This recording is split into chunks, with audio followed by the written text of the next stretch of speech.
Hello all, ఇదైతే నా first vlog అండి యూట్యూబ్లో. నేను మా అమ్మ వాళ్ళ ఇంటికి వచ్చాను అన్నాను కదా. ఎందుకు వచ్చాను అంటే కార్తీక మాసంలో నోములు చేసుకుంటారు కదా. మా అత్త వాళ్ళకైతే నోములు లేవు, మా అమ్మ వాళ్ళకు ఉన్నాయి. సో పెళ్ళైనప్పటి నుంచి ఇన్వైట్ చేస్తూ ఉన్నారు కానీ మాకైతే కుదరలేదు ఎప్పుడు రావడం. బట్ ఈసారి అయితే వచ్చాము.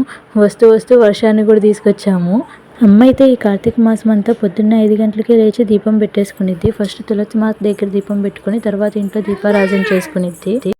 దీపం పెట్టేసుకున్న తర్వాత మిగతా పనులు అయితే చేసుకునిద్ది. అక్కడైతే బట్టలు ఉతికేస్తుంది.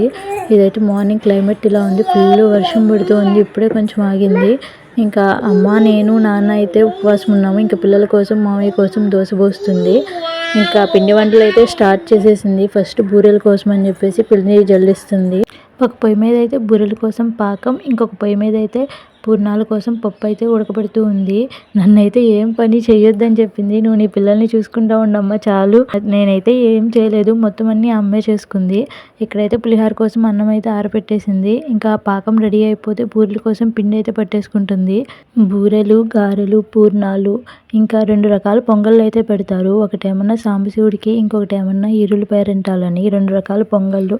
బూరెలు అయితే పొంగుతూ చాలా బాగా వచ్చాయి. ఇంకా బూరెలు అయిపోయిన తర్వాత నేను మాత్రం ఏం చేయొద్దన్నా కానీ మనం ఖాళీగా ఉంటామా, ఏదో ఒక హెల్ప్ చేద్దాం అనుకుంటాం కదా. అందుకే ఇంకా చాలా పెద్ద పని అయితే చేసేస్తున్నా. పూర్ణాల్లోకి పిండి అయితే ముద్దలు చుట్టేస్తున్నాను. ఈలోపు అమ్మ ఏమన్నా గారెలు వేస్తుంది. గారెలు వేసిన తర్వాత పూర్ణాలు అయితే వేస్తుంది. పూర్ణాలని కొన్ని చోట్ల చిక్కీలు అని కూడా అంటారు కదా, మేమైతే పూర్ణం అంటాము. నాకైతే పూర్ణాలు వేయడం అస్సలు రాదు. అత్తమ్మ ఉన్న రోజులు అయితే అత్తమ్మ వేసేవాళ్ళు.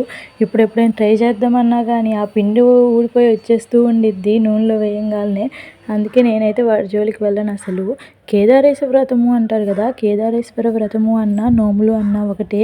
మాకు చిన్నప్పటి నుంచి నోములు అని అలవాటైపోయి మేము అలా పిలుస్తూ ఉంటాము. కేదారేశ్వర వ్రతము అంటే ఇదే. ఇంక పులిహోర అయితే కలిపేసింది అమ్మ. పులిహోరలో మీరు క్యారెట్ వేసుకుంటారా? మా అమ్మ అయితే క్యారెట్ వేసిద్ది. ఒకసారి ఇలా ట్రై చేసి చూడండి, క్యారెట్ వేసుకుంటే చాలా బాగుంటుంది పులిహోర. ఇంకా కూరలు చేయడం అయితే మొదలు పెట్టేసింది. దోసకాయ పచ్చడి, పప్పు, సాంబార్, వంకాయ కర్రీ, ఇంకా అరటికాయ ఫ్రై అయితే చేసింది. కర్రీస్ ఇవైతే మార్నింగ్ వ్లాగ్. ఈవినింగ్ పూజ ఎలా చేసుకున్నాము ఏంటి అన్నది నెక్స్ట్ వ్లాగ్లో చూపిస్తాను. Please, thank you for watching. Subscribe.